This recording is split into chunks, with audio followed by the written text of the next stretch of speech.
And what's important to notice is by the early 1960s, if you owned an oil field in Texas, you were only allowed to operate it about 8 or 9 days out of the month. That is, your operable capacity was down to about 30%.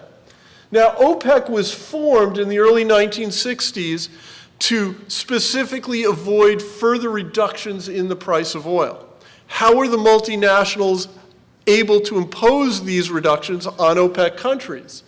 The answer is, well, if you don't sell us oil cheaper, we'll simply open up some of this spare capacity in Texas and simply not buy oil from you. But notice in the early, or actually in the mid-1960s, this capacity utilization in Texas starts to go up and up and up. And actually in the spring of 1973, April 1973, perhaps the best paper ever written on OPEC was published in Foreign Affairs by a man who argued that this time the wolf is at the door. The U.S. had lost its spare capacity in oil, and now control over the marginal supply of oil, and as economists in the room will tell you, it's control over the marginal supply, not that really matters. Control over the marginal barrel swung to OPEC. That is, the U.S. had lost its spare capacity, and now OPEC could increase and decrease production to try and influence prices in a way that Dept talked about previously. Well, one of the things that I did with the European Central Bank was try and estimate an econometric model of how OPEC and other factors influence the price of oil. And what we found was that OPEC capacity utilization, again based upon an early paper by Dept, that OPEC capacity utilization had an important effect on the price of oil, along with the levels of stocks, refinery utilization rates, and conditions in the futures market. Those could be used to explain oil prices in a statistically significant manner. What happened here? Oh, well, am I out of order? Yes, I'm out of order. So what we did was, to evaluate the model, we used the model to generate what's known as a one-step ahead out-of-sample forecast. That is, we would estimate the model with data that starts way over here in 1986, ends in 1996, first quarter. We would use those statistical parameters and the data to make a forecast for the second quarter of 1996, which is given here. And then we would repeat the process. We'd re-estimate the model from 1996 to the second quarter of 86 to 96, and then make a forecast for the third quarter of 1996. And the out-of-sample forecast is given in red. The yellow line is the actual observations for price. And what you can see is the model does a pretty good job of capturing the price increase through 2007.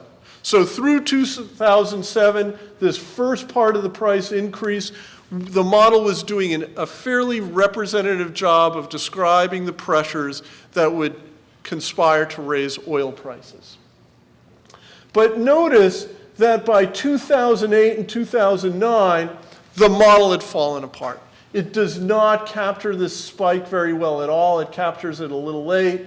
And then it doesn't capture the collapse very well either.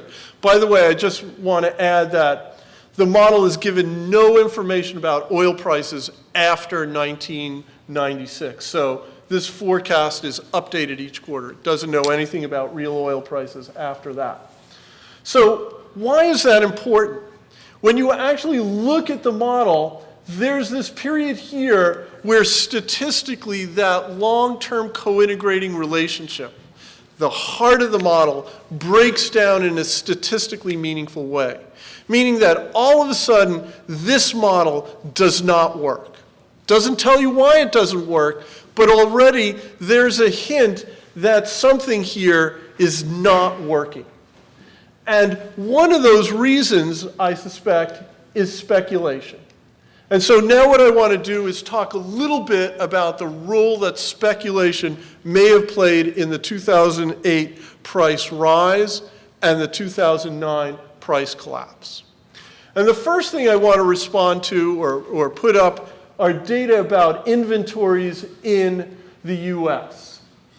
And these are data from US Department of Energy monthly measures of days of forward consumption. So that's inventories divided by, or excuse me, inventories divided by daily consumption. And what I want to point out is the following, that it rises rapidly as we get uncertainty about oil prices. This inventory level rises rapidly. And then from about early 1980s through 2004, inventories decline year after year after year. But starting all of a sudden in about 2004, inventories start to increase. And so this is a very different story than James Hamilton tells, where he compares a few years' worth of data. And this red line here represents a very simple statistical test to determine whether this period of increase is actually statistically different from this period of decline. And the answer is yes. And so what I would argue is, here's evidence, some preliminary evidence, think of it as a kind of smell test. That is, if there's speculative pressure going on, you would expect to see some of that speculative expectations in inventories, and sure enough, they're there. So far we have inventory rise, we have a failure of a model based on market fundamentals, and now what I want to show you is a breakdown in the law of one price. So most people here would buy the argument that really the world oil market is one big pool, that oil is a fungible commodity, and that people can buy and sell different grades of oil, and that arbitrage will keep these prices in line to some degree. One of the things that I wanted to look at was the actual process of price discovery. So there are lots of different markets around the world where you can buy crude oil. There are futures markets for Brent, there's futures markets for WTI, there's a new market, futures market for Dubai Fatah, and then there are spot markets for immediate delivery.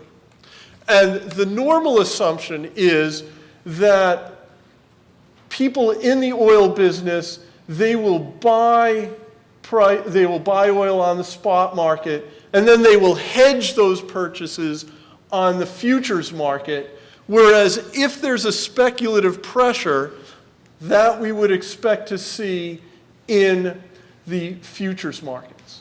So what do these arrows mean? What I've done statistically is tried to create a map of where innovations to oil prices first appear around the world. So what this means is, if there's a change in oil prices for WTI FAR-month contract, and in this case it's 5-month, a change here will show up in the Brent FAR market. Again, going back to this idea of Granger causality, but here we're actually doing co-integration and error correction, but we don't need to go into that. So these arrows represent the direction in which a price change appears and then gets communicated to another market. And so as you look at this, there are two markets here that are highlighted. The WTI FAR-month contract, 5-month future, and the Dubai Fatah spot market. These prices are unique because there are arrows coming out of these markets, but there are no arrows going into these markets. Why is that important? It indicates that this is where innovations to the oil market originate. This is where new information appears and then gets transmitted to the rest of the market. Now, why is this of interest? What I've done here is I've estimated the relationship between this price and this price. Now, in the long run, these prices should move together, because if these get too far out of whack, arbitrageurs will simply move in and re-equilibrate that spread. And sure enough, here's the residual, here's kind of the difference, if you like, between these two prices. And you can see early on, there's some variability, but it stays around 0, and then it starts going up, and then it starts going down, and starts going up and going down. These red bars here represent periods in which the statistical relationship between those two crude oils is breaking down in a meaningful way. In other words, that long-term relationship between Dubai Fatah spot and the far-month WTI is breaking down, seeming to violate the law of one price. And so the question, this is another piece of evidence for speculation, because arbitrageurs should jump in to re-equilibrate the price.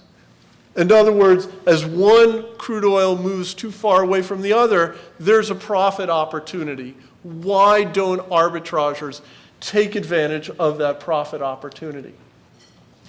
And to understand that, we really need to understand the different kinds of traders in the market. So there are commercial traders who have to buy oil, who then become exposed to price changes in oil, and they will then seek to hedge their position by buying contracts on futures markets. But there are also speculators who really believe they kind of know better than the market. They're willing to assume the risk that the commercial traders want to pawn off on somebody else.